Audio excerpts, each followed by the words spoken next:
জাহান্নামীরা জাহান্নামের মধ্যে আযাব ভোগ করতে করতে করতে করতে আল্লাহরে ডাক দিবে। দুনিয়া দুইবার সৃষ্টি করলে যত বছর বয়স হয় এই পরিমাণ, পরে আল্লাহ বলবে বল কি বলবি। জাহান্নামীরা বলবে আল্লাহ একটু মরণ দাও আমাদেরকে।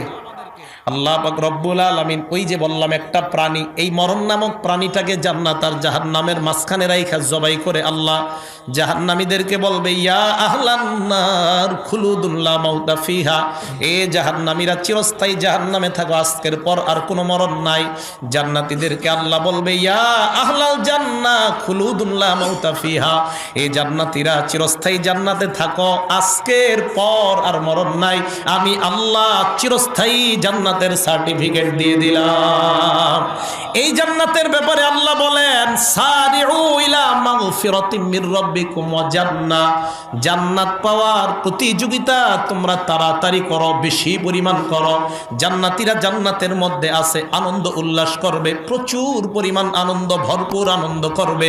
হঠাৎ জান্নাতীরা একদিন কানের মধ্যে শুনতে পাবে কে যেন তাদেরকে ডাক দিয়ে বলবে আসসালামু আলাইকুম ইয়া আহলাল জান্নাহ, হে জান্নাতীরা তোমাদেরকে সালাম। জান্নাতীরা চারদিকে তাকায় দেখে কাউকে দেখা যায় না, গায়েব থেকে একটা আওয়াজ আসবে, এই সালাম অন্য কেউ দেয় নাই, আমি আল্লাহ তোমাদেরকে সালাম দিলাম। আল্লাহর সালাম পাইতে সবাই রাজি আছি না নাই? আল্লাহ সালাম দেওয়ার পর জান্নাতীদেরকে আল্লাহ প্রশ্ন করবেন হাল ওয়াজাদতুম মা ওয়া'আদা রাব্বুকুম হাক্কা, আমি আল্লাহ তোমাদেরকে যেই যেই নিয়ামত দিলাম তোমরা পাইছো কিনা। জান্নাতীদের মধ্যে গ্রুপ হবে দুইটা, এক দল বলবে ওয়াজাদনা মা ওয়া'আদানা রাব্বুনা হাক্কা, আল্লাহ তুমি যা যা ওয়াদা করছো সব আমরা পাইছি। আরেক দল হবে উলামায়ে কেরামের দল, আলেমরা বলবে আল্লাহ না না সব আমরা পাই নাই। আল্লাহু আকবার। আল্লাহ বলবে একদল বলে পাইছি, তোমরা বলো পাও নাই। ওলামারা বলবে আল্লাহ আমরা তো দুনিয়াতে নবীর হাদিস শুনলাম, আল্লাহর নবী পূর্ণিমার চাঁদের রাতে সাহাবাদেরকে বললেন এ সাহাবাদের দল, আকাশের পূর্ণিমার চাঁদ দেখতে তোমাদের কোনো সমস্যা হয় কিনা? সাহাবারা জবাব দিলেন লা ইয়া রাসূলুল্লাহ, পূর্ণিমার চাঁদ দেখতে কোনো সমস্যা হয় না। আল্লাহর নবী বললেন লা তুযামুনা ফি রুয়াতিহি সাতারাউনা রাব্বাকুম কামা তারাউনা হাদাল কমারা ফি লাইলাতিল বদরি, যেমনি ভাবে পূর্ণিমার চাঁদ দেখতে তোমাদের সমস্যা হয় না, জান্নাতে এই চোখ দিয়া সরাসরি আল্লাহকে দেখবা কোনো সমস্যা হবে না। কারে দেখবো? দেখতে চাই না সবাই? ওলামারা বলবে আল্লাহ আপনারে দেখি না, এখন আপনারে দেখতে চাই। আল্লাহ সূর্যের রূপে তাজাল্লি প্রকাশ করবে, সহ্য করার ক্ষমতা থাকবে না। এবার আল্লাহ বলবেন বুঝছি তোমরা সহ্য করতে পারবা না, সহ্য যেন করতে পারো একটা মাহফিলে তোমাদেরকে দাওয়াত করলাম, সব জান্নাতীরা ওই মাহফিলে যাইবা, আমি আল্লাহ নিজে আইসা তোমাদের সাথে সাক্ষাৎ করব। দাওয়াত দেওয়ার পর জান্নাতীরা কয় আল্লাহ মাহফিলটা কোথায় হবে? আল্লাহ বললেন একটা মাঠ আছে, মাজিদ নামক মাঠ, সূরা কাফের 35 নম্বর আয়াত আল্লাহ বলেন এই মাজিদ নামক মাঠে তোমাদেরকে দাওয়াত দিলাম, ওখানে তোমরা যাইবা, সবাই যাইবা। জান্নাতীরা দাওয়াত পাওয়ার পর মাজিদ নামক মাঠে যাওয়ার প্রস্তুতি শুরু করে জান্নাতীরা। আপনারা যেমন তাফসিরের মাহফিলে আসার প্রস্তুতি থাকে একটা, তো এই প্যান্ডেলটা বানানোর একটা প্রস্তুতি ছিল না আগে? নাকি প্রথম দিন বানাইছে না আরো আগে বানাইছে? মাহফিল কালকেই বানানো হয়েছে না আগে থেকে তৈরি শুরু হয়েছে? আল্লাহ হুরগেলমানদেরকে বলবেন সুবহানাল্লাহ, একটা বিশেষ অতিথির আর একটা প্রধান অতিথির আর একটা সভাপতির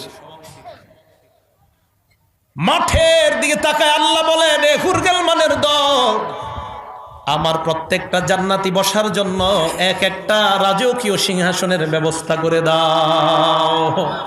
সব জান্নাতীদের জন্য আল্লাহর মাহফিল বানানো শেষ, প্যান্ডেল বানানো শেষ, স্টেজ বানানো শেষ। এবার জান্নাতীরা যাওয়ার পালা। জান্নাতীরা যখন রওনা করবে, রওনা করার আগে একটু মাঠের ব্যাপারে বলতে চাই।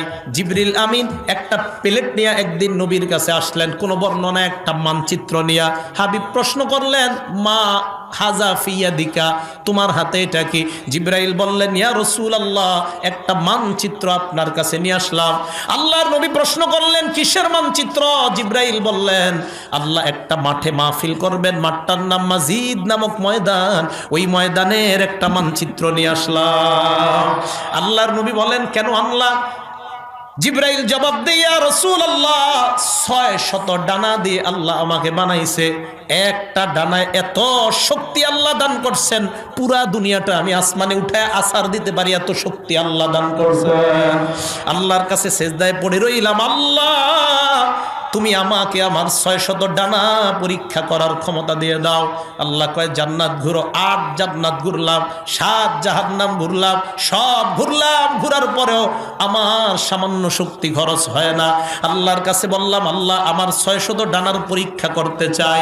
এবার আল্লাহ বললেন, জিবরিল যাও যাও, মাজিদ নামক একটা মাঠ আছে, ওই মাঠের মধ্যে যাও, মাঠটা দেখে আসবা মাঠটা কেমন। জিবরিল বলেন, আমি মাঠের মধ্যে গেলাম, যাওয়ার পর সামনের দিকে আমি চলতে লাগলাম। এই প্রথম একটা ডানার শক্তি আমার শেষ হয়ে যায়, দ্বিতীয় ডানাটা আমি ছাড়লাম, দ্বিতীয় ডানার শক্তি আমার শেষ হয়ে যায়, 3 নাম্বার ডানা ছাড়লাম, 4 নাম্বার ডানা ছাড়লাম, করতে করতে 100 ডানা আমি ছেড়ে দিলাম। 100 ডানা ছেড়ে দেওয়ার পর আমি ক্লান্ত হয়ে গেলাম, আবার 100 ডানা ছাড়লাম। এইভাবে করতে করতে আমি আমার 600 ডানা দিয়ে উড়া আরম্ভ করলাম। যেই মাত্র আমার 600 ডানার শক্তি শেষ হয়ে যায়, আল্লাহর দরবারে আমি সিজদায় পড়ে গেলাম। আল্লাহকে বললাম, আল্লাহ তাইতু আখিরতু সাজিদান লাক, আমি ক্লান্ত হয়ে গেলাম, তাই তোমার দরবারে সিজদায় পড়ে গেলাম। আল্লাহ বলেন, জিবরিল মাথা উঠাও। জিবরাইল মাথা উঠায় আর বললেন, আল্লাহ আমি 600 ডানা দিয়ে এই মাঠটা প্রদর্শন করলাম। মাবুদ, আমার জানতে মন চায় কতটুকু মাঠ আমি ঘুরে শেষ করতে পারলাম। আল্লাহ জিবরিলকে বলে, জিবরাইল ওই মাঠের একটা কোনা ঘুরে শেষ করতে পারলাম। এত বড় মাঠের মধ্যে মাহফিল হবে, তৈরি, মঞ্চ তৈরি, স্টেজ তৈরি, সব জান্নাতীরা মাহফিলে গেছে। সুবহানাল্লাহ। আল্লাহ আমারে আপনাদের সবাইকে ওই মাহফিলে বসার তৌফিক দান করেন। সিংহাসনের মধ্যে বসার পর সব জান্নাতীরা স্টেজের দিকে তাকায়, তাকায় দেখে স্টেজে নবী, সব নবীরা স্টেজে বসা। কটা চেয়ার? চেয়ারের দিকে তাকায় দেখে চেয়ার 3টা খালি। কি ব্যাপার, চেয়ার খালি কেন? চেয়ার খালি দেখা জান্নাতীরা মনে মনে একজন আরেকজনকে বলতে লাগলো, চেয়ার খালি কেন? হঠাৎ ঘোষণা করা হবে, এখন বিশেষ অতিথি তার আসন গ্রহণ করবে। সুবহানাল্লাহ। সব তাকায় আছে বিশেষ অতিথির চেয়ারের দিকে, হঠাৎ তাকায় দেখবে বিশেষ অতিথির আসনে দাউদ পয়গম্বর বসে যায়। সব জান্নাতীরা দাউদ নবীর দিকে তাকায় চিন্তা করবে, কি বড় মর্যাদার পয়গম্বর, দাউদ পয়গম্বর আল্লাহর মাহফিলের বিশেষ অতিথি হয়ে গেলেন।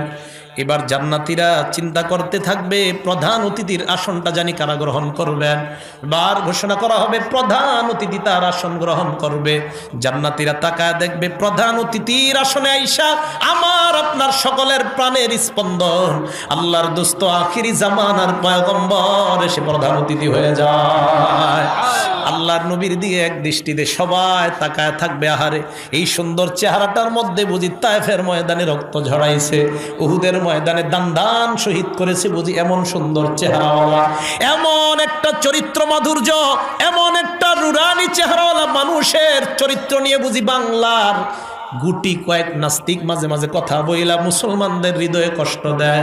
আমি আজ স্পষ্ট ভাষায় উলামায়ে কেরামের সামনে আপনাদেরকে ওয়াদা করাইতে চাই, আমরা মুসলমান হিসাবে আওয়ামী লীগ বিএনপি পরিচয় এটা যার যার ব্যক্তিগত পরিচয়।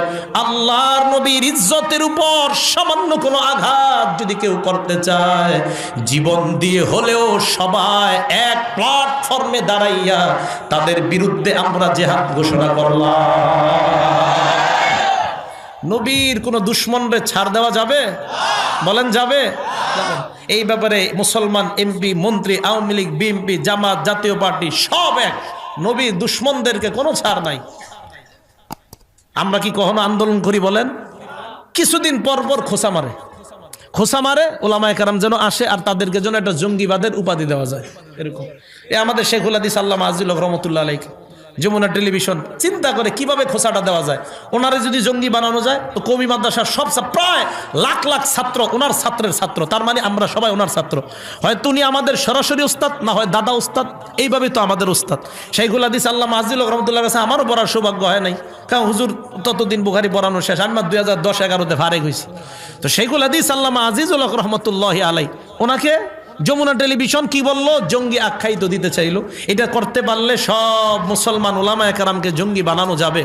আমরা স্পষ্ট ভাষায় বলতে চাই, ওলামায়ে কেরাম জঙ্গি না, জঙ্গিবাদের সাথে কোনো সম্পৃক্ততা নাই, বরং থাকলে এদেশে প্রমাণ হয়ে যায় কলেজ ভার্সিটির মধ্যে জঙ্গির সম্পৃক্ততা পাওয়া গেছে। আসেন, প্রধান অতিথিকে ভুলে গেছে মুহাম্মদ সাল্লাল্লাহু আলাইহি সাল্লাম।